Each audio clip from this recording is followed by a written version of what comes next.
Okay, good afternoon, everyone. Thank you for coming. We'll go ahead and get started with our executive committee for this Monday, June 12th, 2023. We have taken roll, and we do have 6 members present and 2 absent, and we do have a quorum. And so next on the agenda is approval of minutes of April 13th, 2023, and May 8th. Is there a motion to approve? Motion by Member Schaefer, second by Member Johnston. Any comments, questions, additions, or corrections? Hearing none, all in favor, please say aye. Aye. And opposed? And the motion's passed. We have bills to pay for the general fund, shared sales tax, Veterans Administration, Waste Management, and American Rescue Plan for the amount of $591,287.19. And we also have our regional planning budget bill of $39,915.37. Is there a motion to approve? Motion by Member Lehman, second by Member Friedrich. I looked at the signs. Any comments or questions on the bills? Hearing none, all please say aye. Aye. And opposed. And the motion's carried. We have no members of the public who have applied to speak on item 4. So item 5 is a presentation by Farm Bureau, and Mr. Dirks, Brian Dirks is here. If you'd like to come to the podium.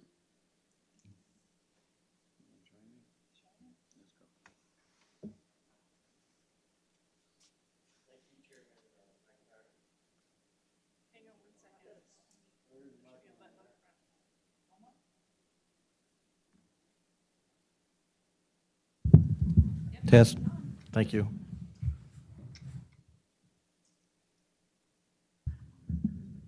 I'm Brian Dirks, a farmer, plus president of the McLean County Farm Bureau.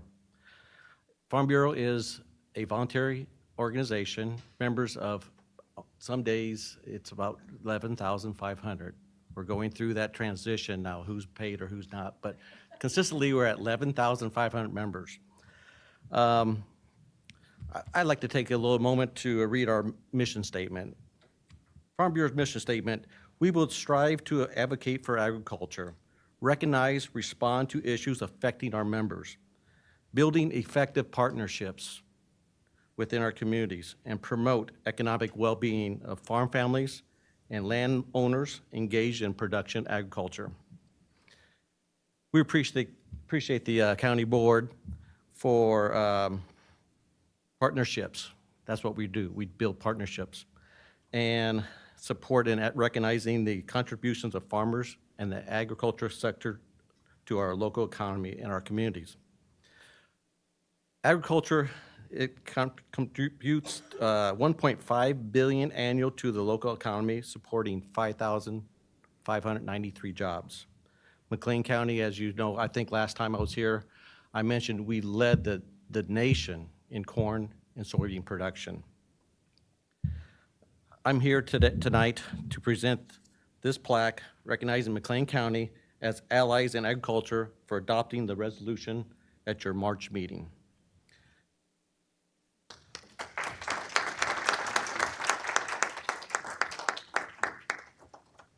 We'll get a photo a little bit later. Okay. We would like to invite board members, some of them aren't here tonight, but we'd like to invite board members to explore our local agriculture sector.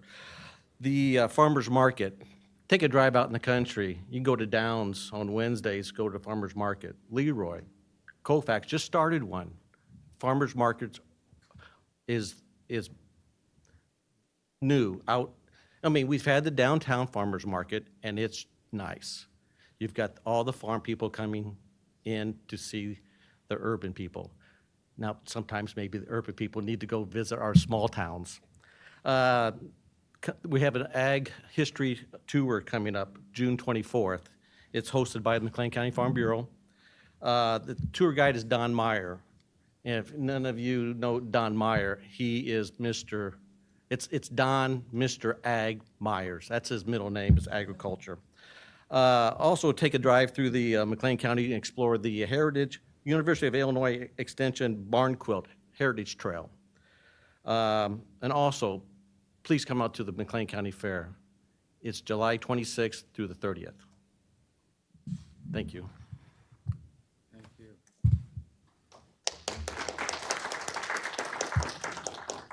Mr. Dirks, thank you. Thank you to the McLean County Farm Bureau for all you've done. And the partnership is definitely our pleasure that we do that. The Farm Bureau does so much, and agriculture in this community is a vast, major player in all that we do. Agribusiness alone supports so many different agencies as well. And so I just want to say the Farm Bureau is agriculture, and it is McLean County. We appreciate it. Thank you.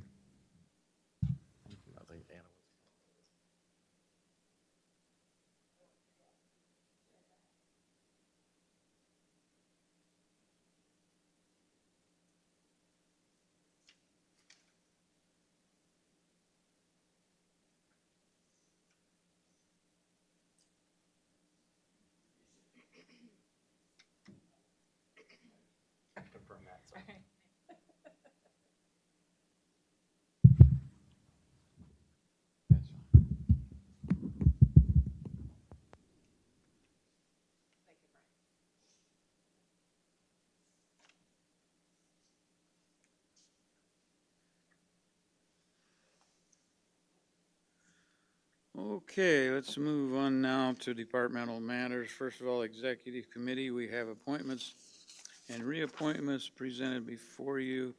Is there a motion to approve? Motion by Member Metzger. Is there a second? Second by Member Lehman. Any comments or questions? Hearing none, all in favor, please say aye. Aye. And opposed? And the motion is passed. Item C, C1 is item Information Technologies, request approval of Vital Records contract with Tyler Technologies. Mr. Nelson's here with us. Is there a motion?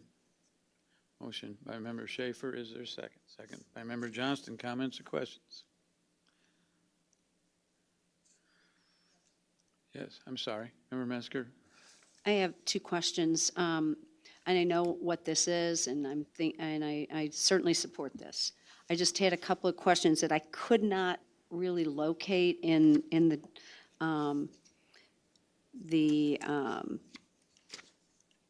pieces or the information that was provided. What is our yearly application fee after this? After implementation, we'll have a yearly fee. What is that going to be? That's actually zero for the first 5 years. First 5 years. Yeah. And so any update, they'll take care of all the updates and the additional, okay. Yeah. The only fee we have is $30,000 in year one for the data conversion.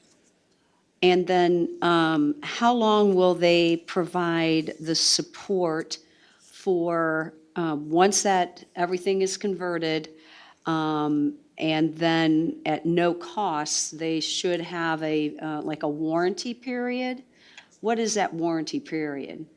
There is a service level agreement in the document. I mean, we're covered for the duration of the 5-year contract that's in there. I'm gonna have to find there, it is a lot of documentation, but the SLA is in there. I was looking at it earlier today. Page 11 starts talking about maintenance and support, which says so long as we timely pay our fee in for the first 5 years, that fee is $0. And I believe there's another part which references the actual service level agreement. I'm trying to find that. What's Exhibit C? You said, do you have a page number on that? Oh, I'm sorry, 27. Okay. Thank you.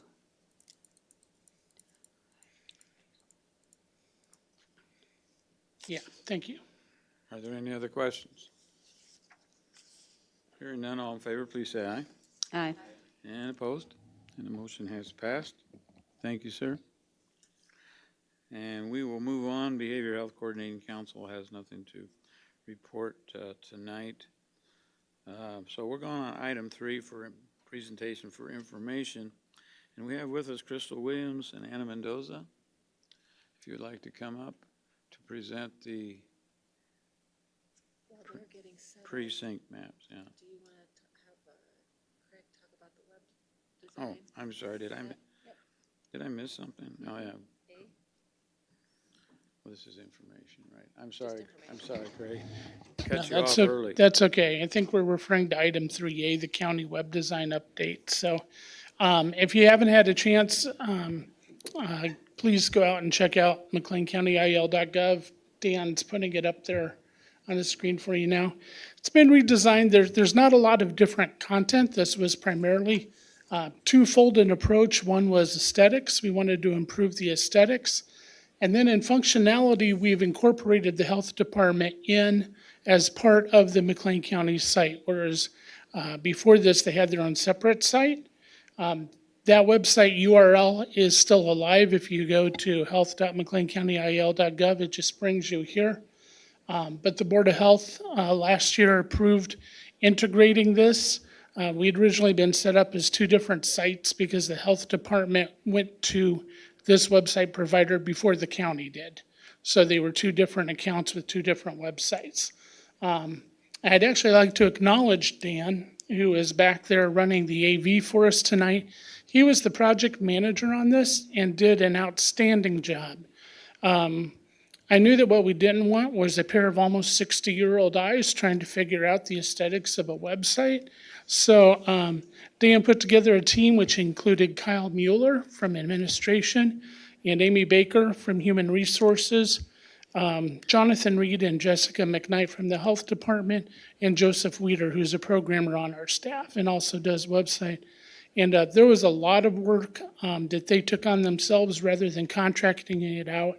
Saved a lot of money because every photo, every document had to be downloaded and brought down from the health department site and then loaded back up and replugged into place under the new site. So it went off seamlessly, and Dan was a fantastic project manager. So I just wanted to give him a word of kudos here. Okay, thanks very much. Appreciate that, and looking good. Yeah. Okay, now we'll go ahead. Are we set up and ready to go? Crystal and Anna, you have the floor. All righty, so, maybe, there we go. We'll have to lean over quite a bit. Okay, so Crystal and I have been working for quite some months now on redrawing our precincts, seeing what we have, what falls within Illinois statute, what needs to have some edits. So this is our presentation for you guys. So, oh, sorry. It's okay.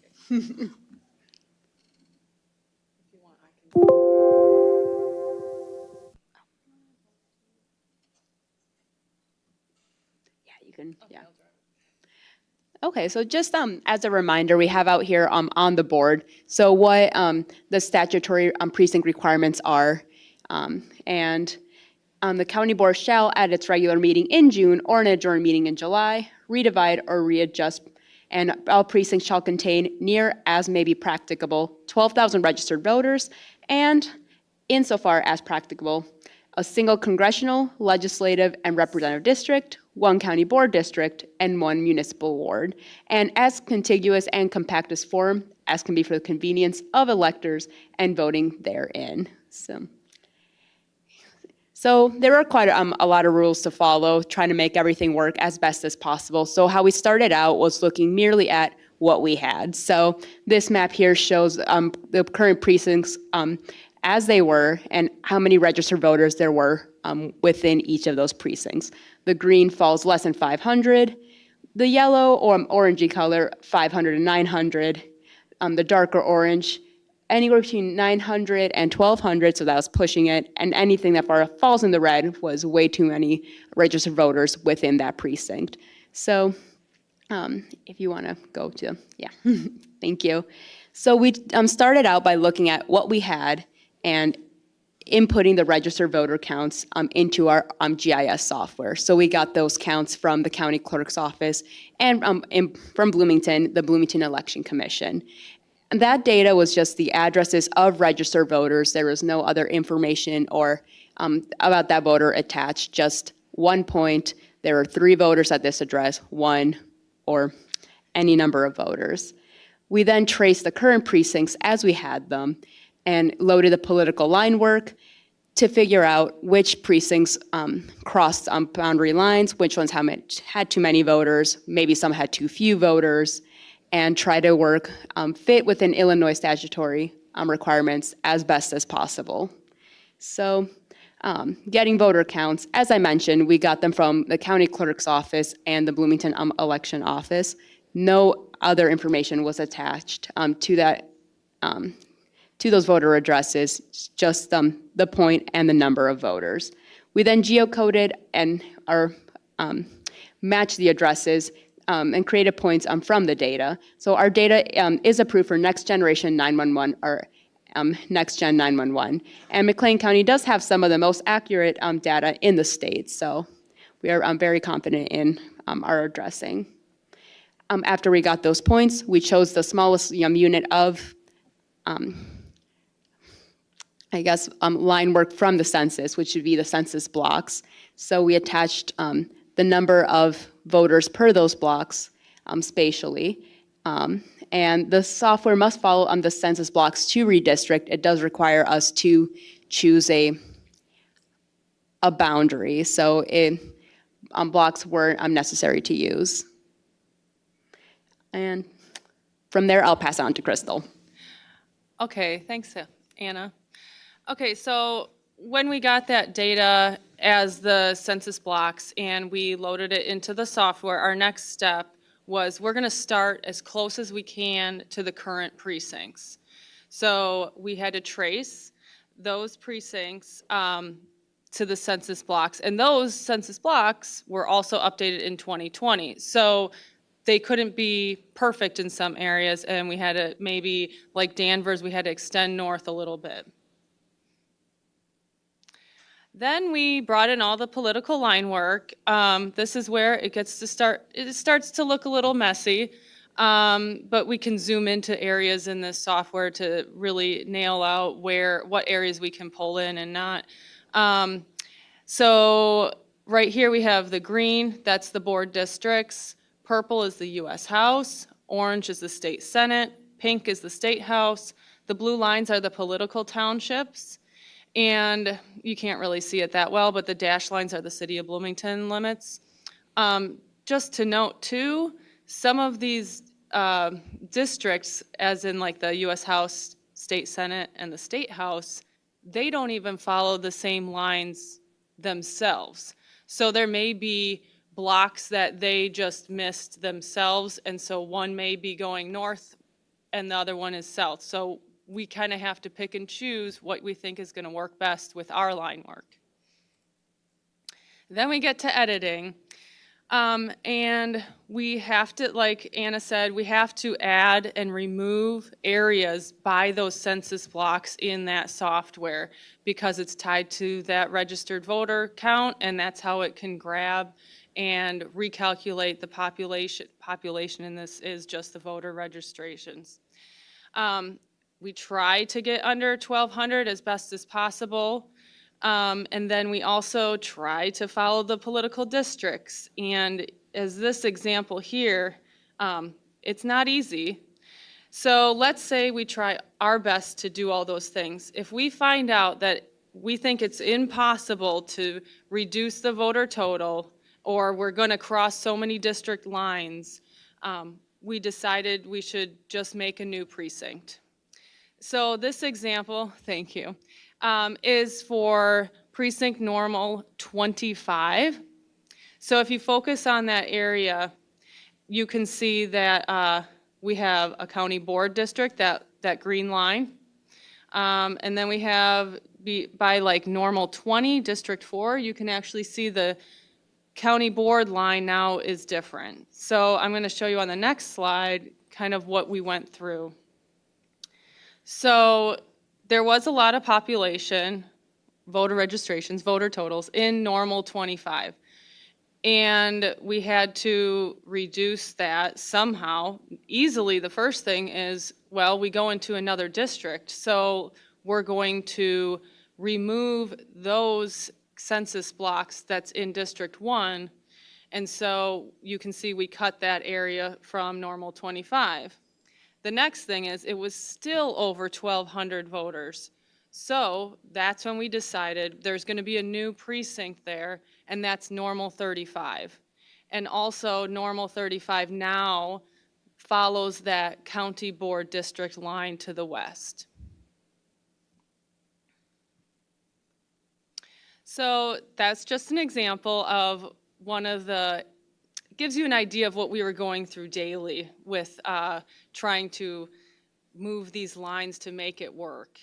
Some key points is that the process followed the statute as best as practicable. The process was blind, unbiased, no political data or personal data was accessed, and no county board district boundaries have changed. So that means no voter will change county board district. And I think that's important for the residents to understand. So more voters equal more precincts. So we do have we had a lot of growth for registered voters since this was last done, which was many, many years ago. So we currently have 70 precincts, and we're proposing that we have 81 precincts. And then we'll take questions, and this link here is an online application that we can zoom in and out for further discussion.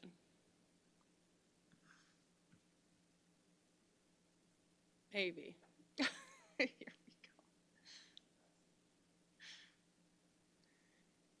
All right, so is there any other discussion or questions? Questions? Yeah, Should- kind of a two-pronged question. Number one, the information that we were sent on the proposed precincts and the counts and stuff like that are only for the areas under the county clerk. So for those of us who are in the city of Bloomington, obviously, we also saw that there were new precinct numbers and divisions and stuff like that. We're not approving that part of it. We're only approving the county part that's under the county clerks, or are we approving also what the City of Bloomington Election Commission has to do? Because, do they then have that input? If we don't, do they then have that input into this process? The Bloomington Election Commission has had input into this process, and their board has approved their maps, the precinct maps that fall under the jurisdiction of their board.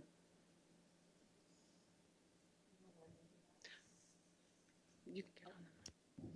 It would help if I turn my mic on. I'm not exactly sure when their meeting was, but it was very, very recently, so within the last few days or prior to the weekend.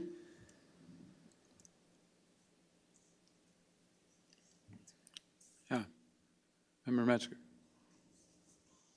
So I understand 1,200 voters.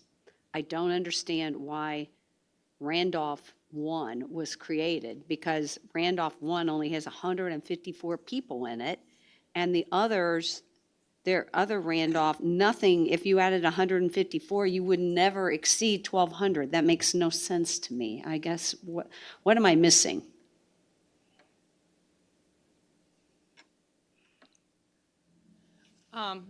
So I want everyone to know also that Anna and I we did sit down with the county clerk's office and go through some of these questions together. So this was brought up in particular, but I think it was legal that decided they would prefer not to cross that county board line in this rural area. And so that is. Randolph Township never, the whole township is in your district, so that is not accurate. So I mean, it just doesn't make sense to have in a rural district 154 people. At the last redistricting, Randolph was split down the middle, so that green line for Hayworth shows where the county board district lines are. Yeah, if your cursor might show. Randolph is split? I thought that was, so half of Randolph is in George's and half of it is in yours? Not quite half, more in District 2. That is kind of crazy, but that's not for me to say. Hang on here, I'm trying to.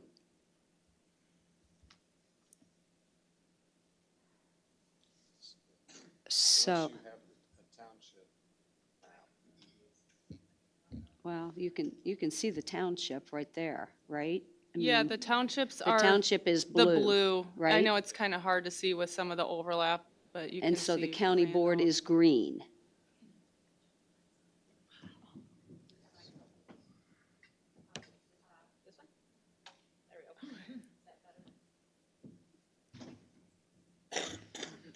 Again, help me understand 154, because 154 is falling 01 is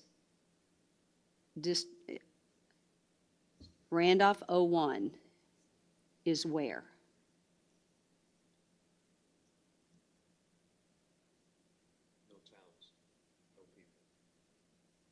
Yeah, there aren't any towns, I understand that. The point is 01 and 02 in the same, So if you combined Randolph 1 with any of the other proposed precincts, it would cross county board district lines. so 01 is the only one that's in District 3. Correct. So you only have 154 voters? Yes. Wow, okay, then it makes sense. It just didn't seem sensible to me, so.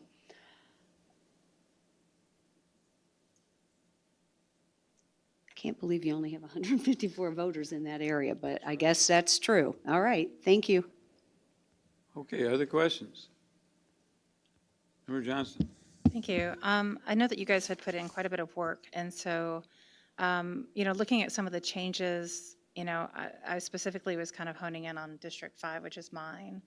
And so we can see, the only shift that was really made there was kind of 19 and 33. And I guess my question is, can you walk me through your process of kind of doing that flip-flop on which one had the more? Because they didn't, it would be one thing if I'd seen that they had really evened out, but there was a big flop. So you had moved it from Oak Hill on number 19, Oak Hill, and down to Sawgrass. That's the only change that was made, and I'm just curious, what was that process? And what was the reasoning for that? I'm trying to pull up the current ones too. Here. No, so everybody 19 can is one of the, it's massive, as the original, as it is right now. But looking at the two maps that you proposed, it was like a 2-street difference, but it was it's a pretty big voter population difference. And I was just curious. What prompted the draft 2? Oh, the draft 2? A lot of the drafts were proposed by the county clerk's office. And so if we found that we agreed that it would follow statute still, and we were told by administration and legal that it was possible to have a draft, then we made a draft. Okay, so there wasn't any particular reasoning other than it was a request? I think this was purely because it would look better. So this, that's it. Compact and contiguous, so being compact. So this is a very interesting census block. Right here, this entire area is a block, and then here. So when we grabbed these voters, it made it look not as compact. And so the county clerk's office suggested to bring in these 2 blocks, Gotcha. and it worked. So that's why there's a second option. Okay. All right, thank you. Yep, you're welcome.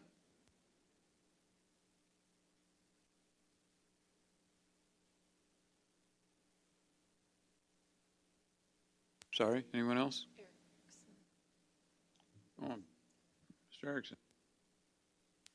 Thank you. There was an option 1 and an option 2 presented to us. Which one are we considering? Both options will be presented to the county on Thursday to the board members, Okay. and then we will be able to have an opportunity. So everybody needs to make a choice. Is there a reason why we had 2 options? You can answer that, I think, probably better than I can. So the first option was presented to the board that Friday before Memorial Day through the work of the GIS team. Since that time, we've had staff and others come forward to suggest changes to that original proposal. And so we felt that they were significant enough that we should introduce an option 2. Okay, anyone else? Ms. Schaefer? So does the option 2 reduce the number of precincts then? 2 less. 2 less By precincts. 2? Yeah. Okay. The second option reduces it by 2. In particular, Bloomington 1, 2, and 3 would then be combined back into Bloomington 1 and 2, for example. Okay. Member Johnson? Just quick, are we going to be voting on these as sets? As set 1 and set 2? Or are we going to be voting on them by district? I wasn't sure. So when we were contemplating this through administration, we did think about that option. Unfortunately, when you make changes to precinct in one district, it could make small changes to the surrounding precincts, and so we weren't able to introduce it in that way. And so it will be option 1 as a set or option 2 as a set. Okay, thank you. Anyone else? Okay, everybody kind of got the idea there? Yeah. Is there an objection? Mr. Tompkins speaking to the committee. Let me come up.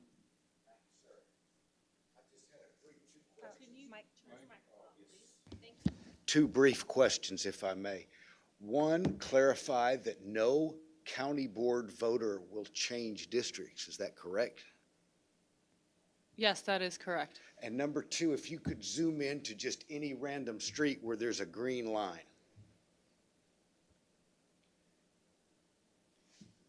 Now, the people that live along those streets, does that include both sides of the street or just one side? It depends where that census block was drawn.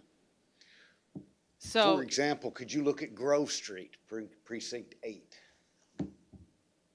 you may have to help me find where that exactly is. It's a Bloomington? Yeah. City of Bloomington precinct? Yes. Hard to kind of tell. I know, because I have both. There's Washington Grove. It's between 22 and 27.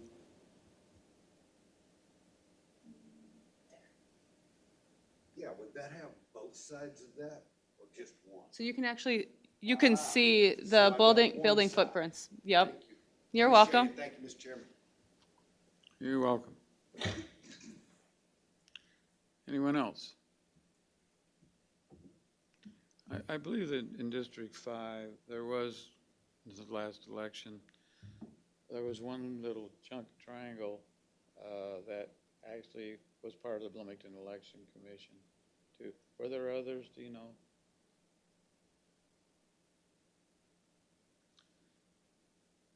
It was just a matter of keeping track. It's District 1. District 1. Yeah, District 1 is now in District 5, like voting Okay. precinct from City of Yeah. Bloomington. Okay. So. Okay, so that's what we'll have. Hopefully, everybody will have a good chance to look these over, and now, one thing you probably should know is we can't have a tie. And there's a reason for that, isn't there? Well, the purpose of this project in redrawing the precinct maps was so that we would be comporting with statute and have all of our precincts with a voter count of 1,200 or less. And currently, if you, one of the very first slides that Crystal and Anna showed was that we have several areas that are over 1,200 voters in a precinct. And so if we have a tie vote, it would default back to our current precincts. And as you can see there, We must be in compliance with the law. we would be out of compliance. Okay, thank you very much. Let's go on to the report of the Finance Committee. Chairman Mesker? Thank you, Chairman McIntyre. The Finance Committee has no items for action here at the Executive Board, but we will have 4 items for, to be presented to the board. Okay, thank you. Item C is the Health Committee report. Chairman Schaefer. Thank you, Mr. Chairman. The Health Committee has no items for action today, and we will have items for the board on Thursday. Thank you. We're on to item D, Justice Committee report. Chairman Erickson. Thank you, Mr. Chairman. The Justice Committee, number my own here for 6D. The Justice Committee has one item for action, item 6D1A. Request approval of an intergovernmental agreement between Illinois Department of Health Care and Family Services and McLean County Circuit Clerk, and I so move. Motion by Chairman Erickson. Is there a second? Anybody? Second by Member Friedrich. Comments or questions? Hearing none, all in favor, please say aye. Aye. And opposed. And the motion has passed. Mr. Chairman, the Justice Committee has no other items for action. We do have several items to be presented to the board. Thank you, sir. We'll go on to item E, Property Committee report. Chair Lehman. Thank you very much, Mr. Chairman. The Property Committee has no items to be presented for action, but we do have 3 items to be presented to the board on Thursday. Okay, thank you. We'll go on to item F, Land Use and Development Committee. Vice Chair Friedrich.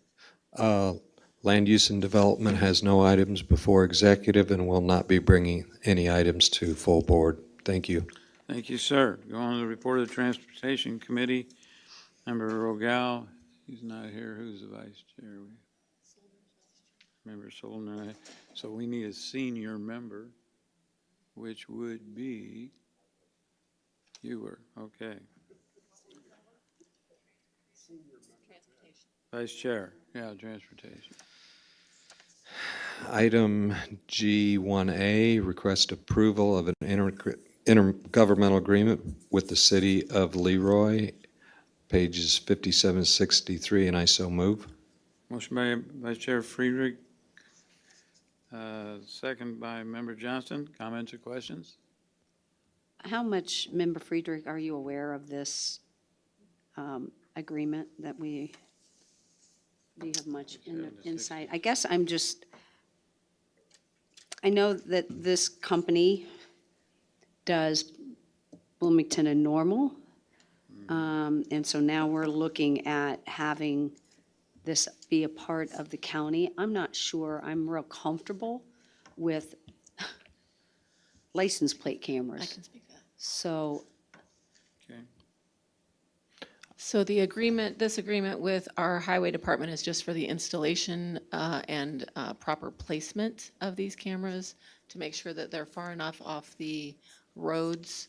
And so it was my understanding that this was not something that we would be maintaining or working on in the future. It was just to get proper installation.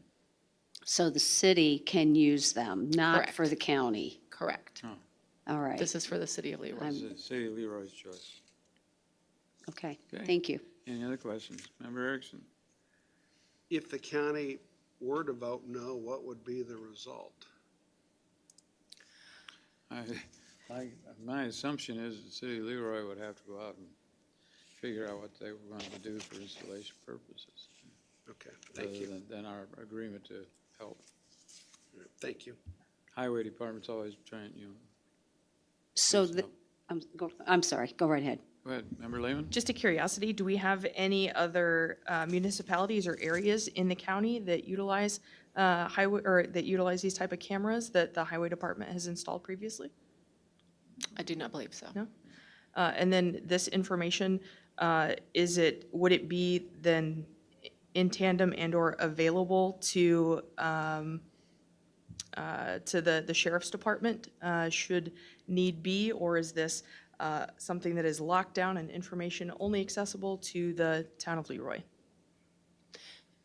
It is my understanding when law enforcement is requesting information from another municipality, they work through that municipality to receive permission. Okay, And so it would just be a, case-by-case basis based on those entities in that municipality. got it. So it would be a request process as opposed to an automatic process. Yes. Thank you for that clarification. Case by case, I think is the key word there. It's not something that's a joint venture. Thank you very much. Yeah. Okay. I just want to clarify sorry. one more thing. I've got that glare over there, I'm sorry. I can't I'm see it sorry. in the windows, so. Again, I have a real problem with these cameras, just so everybody well understand that. So I guess I want to make sure that the city, the village of Leroy is not, we're placing these cameras somewhere so they can access information. They are not going to be, I mean, it says the right-of-way, so they are not going to be providing ticketing people with cameras on the Lexington Leroy blacktop outside of their city limits. Is that accurate? That is accurate. Thank you. I think that'd be outside of jurisdiction, yeah. Okay, thank you. Okay, anyone else? Okay, all in favor, please say aye. Aye. And opposed? No. Okay, we'll register one vote. Motion has carried. Item G2, These are items for action for presentation, not for action. oh, for the full board, okay, yeah. These will be, No other items.